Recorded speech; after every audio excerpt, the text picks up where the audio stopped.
이 개념이 궁금했다. 제42회 심판 1. 심판이란 것이 그렇게 무섭고 두려운 것일까요? 특정 종교를 가지고 있는 사람이든 아무런 종교를 가지고 있지 않은 사람이든 사람이라면 누구나 은연중에 무섭고 두렵게 생각하고 있는 용어가 하나 있습니다. 그 용어는 바로 심판이라는 용어입니다. 그런데 왜 사람들은 심판이라는 용어를 무섭게 생각하고 두렵게 생각할까요? 그 이유는 아주 간단합니다. 심판이라는 용어가 사람의 죽음과 아주 밀접하게 관련이 되어 있기 때문입니다. 동서고금을 막론하고 사람들이 가장 두려워하는 것은 바로 죽음이고 사람들이 가장 궁금해하는 것은 바로 죽음 이후의 세상이라고 할 수 있습니다. 그게 어쩔 수 없는 사람의 한계입니다.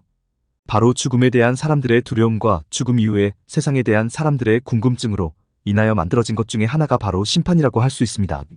사람들이 일반적으로 생각하는 죽음 이후의 세상은 아주 단순합니다. 즉 자유롭고 평화롭고 아름답다고 생각되는 좋은 곳과 무섭고 두렵고 속박받는다고 생각되는 나쁜 곳으로 나누어집니다. 그리고 지금 이 세상에서 착하고 선하게 살았으면 죽어서 좋은 곳으로 가고 이 세상에서 못되고 악하게 살았으면 죽어서 나쁜 곳으로 간다고 생각하는 게 사람들이 가장 일반적으로 생각하는 죽음 이후의 세상입니다. 예나 지금이나 동양이나 서양이나 크게 다르지 않습니다. 그런데 문제가 하나 있습니다. 그 문제는 착하고 선하게 산 사람과 못되고 악하게 산 사람을 과연 누가 판정해 줄 수 있느냐는 것입니다.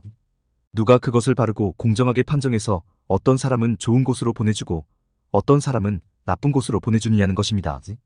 이런 문제가 당연히 대두될 수밖에 없습니다.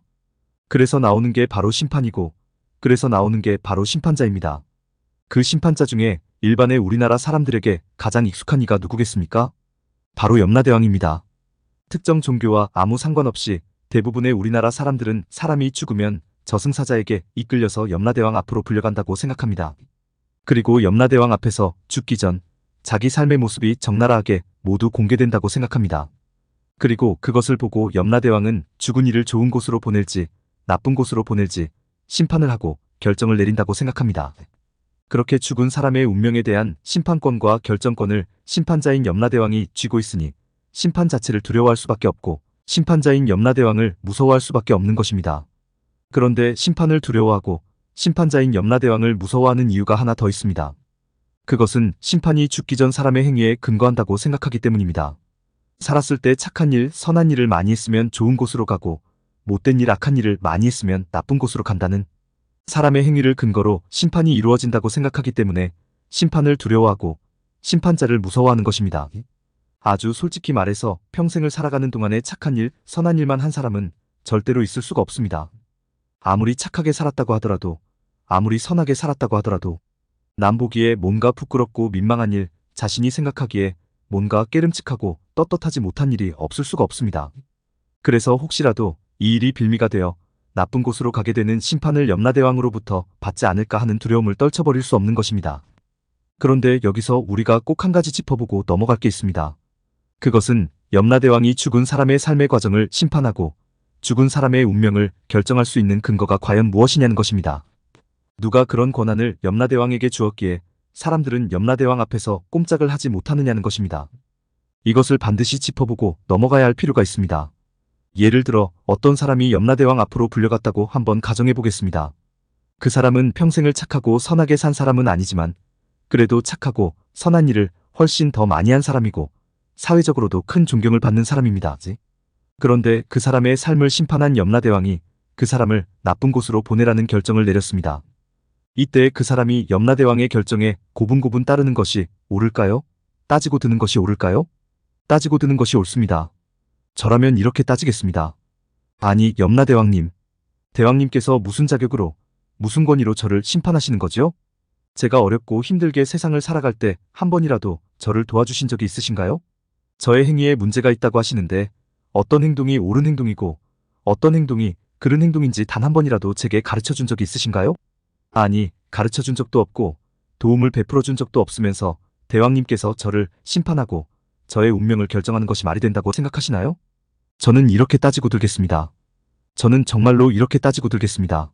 무엇이 옳고 무엇이 그른지 단 한 번도 가르쳐 준 적이 없고 세상을 힘들고 어렵게 살아갈 때 아무런 도움도 주지 못하면서 그저 외면만 했던 염라대왕이 도대체 무슨 명분으로, 무슨 염치로, 무슨 자격으로, 무슨 권위로 사람의 운명을 결정할 수 있는 것인지 저는 따지고 들겠습니다.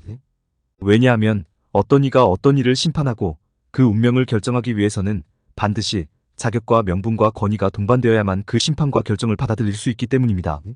제가 이렇게 말씀드리면 이렇게 반론을 제기하실 분들이 혹 계실지 모르겠습니다. 세상에도 판사라는 사람들이 있어서 심판하시잖아요. 그 판사들도 무엇이 옳고 무엇이 그른지 가르쳐 준 적이 없고 그 판사들도 아무 도움을 준 적이 없는데 그 판사들에게 심판을 맡기고 그 심판을 수용하잖아요. 이것은 어떻게 설명을 하실 것인가요? 이렇게 이의를 제기하실 수도 있습니다. 그러나 판사들이 직접 무엇을 가르쳐 준 적이 없고 직접 어떤 도움을 준 적이 없어도 판사들에게는 심판하고 결정 내릴 자격과 명분과 권위가 주어져 있습니다. 사람들이 살아가는 세상에서 사람과 사람 사이에 맺어진 약속이라는 것에 의해 자격과 명분과 권위가 주어지는 것이고 그 자격과 명분과 권위로 심판하고 결정하기에 사람들이 그 심판과 결정을 수용하게 되는 것입니다. 따라서 만약 판사가 사람과 사람 사이에 맺어진 약속을 위반하는 일이 생긴다면 그 판사는 탄핵을 당할 수밖에 없습니다. 판사로서의 모든 자격과 명분과 권위를 잃을 수밖에 없게 되는 것입니다. 그런데 염라대왕은 무엇을 가르쳐 준 적도 없고 무슨 도움을 베풀어 준 적도 없고 어떤 자격과 명분과 권위를 받은 적도 없습니다. 그런 염라대왕이 사람의 삶을 심판하고 사람의 운명을 결정한다는 것은 애당초 말이 되지 않는 것입니다. 그래서 진짜로 염라대왕이 존재한다면 그를 무조건 인정하는 것이 아니라 그에게 따지고 드는 것이 맞습니다. 제가 이렇게 말씀을 드리면 혹시 눈치 빠르신 분들은 이렇게 생각하실 수도 있을 것입니다. 아, 이 양반이 무슨 말을 하려는지 이제 알겠네. 염라대왕은 무엇을 가르쳐 준 적도 없고 아무 도움을 준 적도 없고 자격과 명분과 권위도 없어서 결코 사람을 심판할 수 없는 존재이지만 이제부터 하나님은 다르다는 말을 하겠네.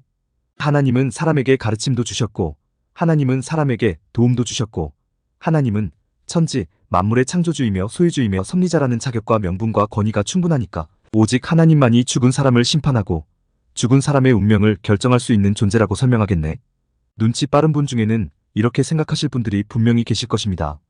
하지만 오해입니다. 그것도 아주 큰 오해입니다. 왜냐하면 심판을 죽음과 또 죽음 이후의 세상과 연관지어 생각하는 것은 사람의 수준과 사람의 차원에서만 바라보는 심판이기 때문입니다. 바꾸어서 말씀드리면 하나님의 수준과 차원, 성경의 수준과 차원, 기독교의 수준과 차원에서 바라보는 심판은 죽음과 아무 관련이 없고 죽음 이후의 세상과 아무 관련이 없다는 의미입니다. 하나님의 심판은 염라대왕식의 심판이 절대로 아니라는 것입니다. 그동안 기독교를 믿는 사람들이 참으로 많은 오해를 해왔습니다. 하나님의 심판을 염라대왕식의 심판으로 오해해서 심판을 무섭고 두려운 것으로 인식해왔고 심판자인 하나님을 무섭고 두려운 분으로 인식해왔습니다. 그러나 성경이 말하는 하나님의 심판은 죽음과 또 죽음 이후의 세상과 아무 관련이 없기에 결코 두려워하거나 무서워할 필요가 없습니다. 제가 이렇게 말씀을 드리면 또 이의를 제기하실 분들이 분명히 계실 것입니다. 히브리서 9장 27절에 한 번 죽는 것은 사람에게 정해진 것이요 그 후에는 심판이 있으리니라는 말씀이 분명히 기록되어 있는데 심판이 죽음과 무관하다고 주장하는 게 말이 되느냐고 이의를 제기하실 분들이 많이 계실 것입니다. 그럴 수 있습니다. 그럼에도 불구하고 저는 일관되게 말씀을 드립니다. 하나님의 수준과 차원, 성경의 수준과 차원, 기독교의 수준과 차원에서 말하는 심판은 죽음과 또 죽음 이후의 세상과 아무 관련이 없으며 무섭고 두려운 것도 결코 아니라고 일관되게 자신있게 말씀을 드립니다. 어떻게 그토록 일관되게 자신있게 말씀을 드릴 수 있는지는 조만간 이 개념이 궁금했다 43회 영상에서 살펴드리도록 하겠습니다. 끝으로 공감이 되었다면 구독과 좋아요, 알림 설정 부탁드립니다. 하나님의 말씀을 바르게 전하는데 큰 도움이 될 것입니다. 평등하고 공정하며 정의롭고 행복한 세상을 이루는데 큰 도움이 될 것입니다.